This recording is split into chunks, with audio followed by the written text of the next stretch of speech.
मेरे प्यारे दोस्तों, हमने अपनी पिछली 2 वीडियोस में महान व्यक्तित्व के धनी लोगों के बहुमूल्य विचारों को प्रस्तुत करने का प्रयास आरंभ किया है, जिसे हम अपनी आज की वीडियो में आगे बढ़ाते हुए आपके समक्ष प्रस्तुत करने जा रहे हैं।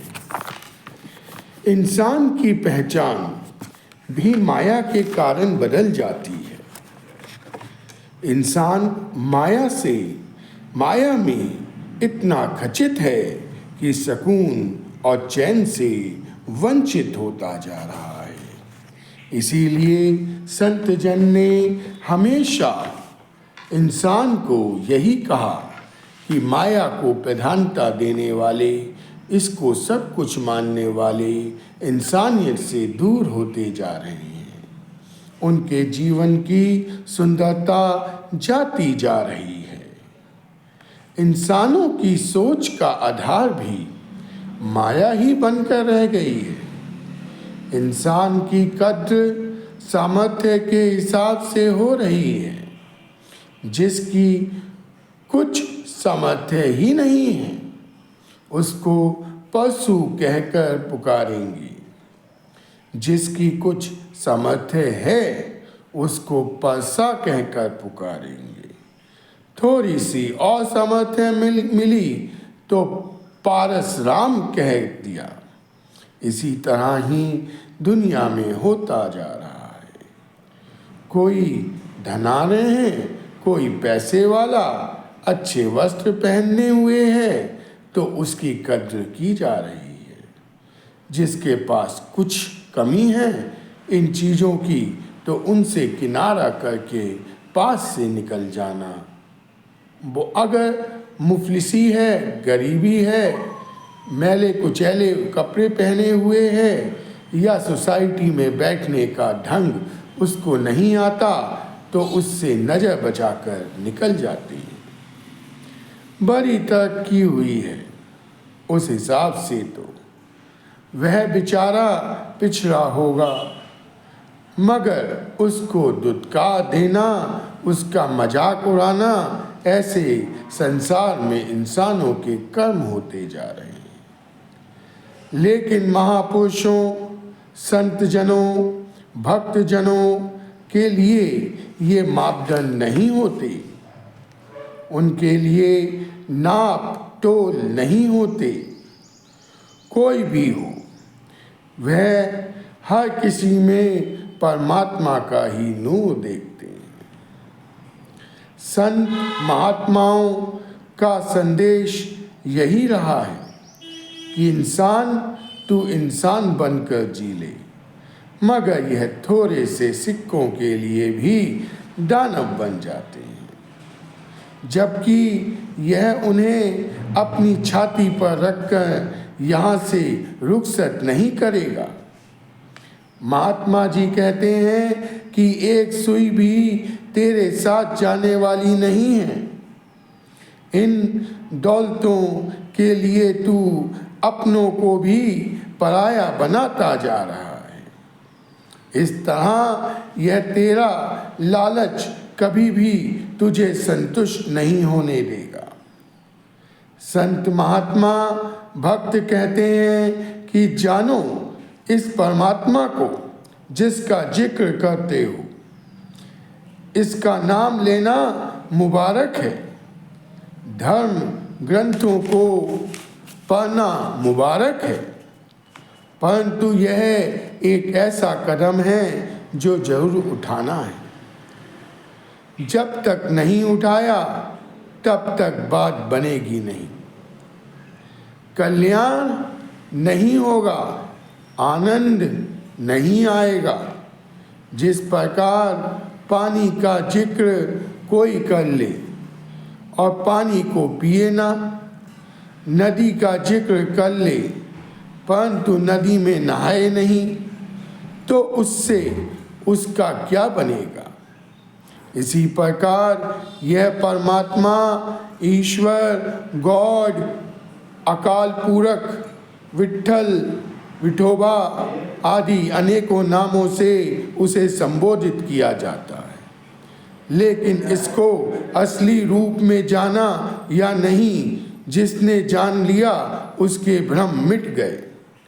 भ्रमों से निजात पाने के कारण आत्मा आवागमन के बंधन से निजात पा लेती है। ज्ञान की ऐसी दृष्टि मिली कि आठों पहर इस प्रभु के दर्शन हो रहे हैं। अब जाना कि यह महदूद सीमित नहीं है। सर्वव्यापी कहते थे लेकिन जानते नहीं थे। महदूद कह देते थे इसको। यह मानते थे कि परमात्मा 7 आसमानों के ऊपर है। मगर भक्तजन जिन्होंने बोध हासिल कर लिया, वो कह रहे हैं कि हमने जाना है, और ज्ञान की दृष्टि से जिस तरफ भी चले जाएं इसी के दीदार हो रहे हैं। संत जन यही कह रहे हैं कि ऐसी दृष्टि प्राप्त कर लो, यानी कि ज्ञान की दृष्टि। अपने मूल को जान लिया तो मन में भी यही रोशनी स्थापित हो गई, और रोशनी स्थापित हो जाने के कारण फिर कोई भी भेदभाव बाकी ना रहा और सारी दीवारें गिर गईं। इस प्रकार जीवन के सफर को हमने सही ढंग से तय किया। फिर प्रेम का ही, करुणा का ही भाव उत्पन्न हो जाता है। अब कहीं अगर कोई दुश्मन भी है तो भी मन में ऐसा भाव पैदा नहीं होता। अगर पैदा होता है तो यही भाव कि हे परमात्मा इसको सुमति दे। इस तरह भक्तों की अवस्था हमेशा से यही रही है। जितने भी भ्रम और भ्रांतियां हैं उनका कारण अज्ञानता है। अज्ञानता है तो भ्रम है, भ्रम है तो बंधन है। बंधन कटे तब जब भ्रमों से निजात मिले। भ्रमों से निजात कैसे मिले? कैसे अज्ञानता दूर हो? अज्ञानता दूर होगी ज्ञान के बाद। अंधकार मिट गया, उजाला हो गया तो सारे भ्रम स्वयं मिट जाएंगे। भ्रम मिटे तो बंधनों से स्वयं निजात मिल जाएगी। अज्ञानता में रहने वाले इंसान के जीवन में अंधकार बना रहता है। इस परम तत्व की अंश होने के बावजूद उसकी आत्मा इससे अनजान रहती है। कितनी अजीब सी बात है कि अंश परमात्मा की हो और परमात्मा से ही अनजान हो। अगर अज्ञानता ना हो तो किसी गुरु, पीर, पैगंबर का इस संसार में आने का कोई औचित्य ही नहीं रह जाता। फिर गुरु, पीर, पैगंबर क्यों आए? दूसरी इसके साथ जुड़ी हुई बात कि ठीक है एक बार आए, संसार तक यथार्थ बात आ गई। वेद आदि शास्त्र लिख दिए गए, फिर बार बार आने की क्या जरूरत है? अज्ञानता के कारण ही संत, महात्मा, गुरु, पीर, पैगंबर समय समय पर इस संसार में अवतरित होते आ रहे हैं और संसार को जागृति की राह पर ले जाने का प्रयास कर रहे हैं। अगर ज्ञान को बीच में से निकाल दें तो फिर गुरु की भी महत्ता क्या रह जाएगी? आखिर जिसको हम गुरु कह रहे हैं वो इसी कारण तो कह रहे हैं कि वो हमें ज्ञान देंगे। ज्ञान दिया इसलिए तो गुरु की हम कदर करते हैं। यही तो साधन बने हैं, जो इतने इतने जन्म लेकर भी मेरे हिस्से में नहीं आया, वो मेरे हिस्से में गुरु के आने से आ गया। तो इसीलिए इस ज्ञान को भक्त महापुरुष हमेशा अहमियत देते हैं, और जहाँ से मिलता है फिर उसके प्रति भी कृतज्ञता का भाव देते हैं।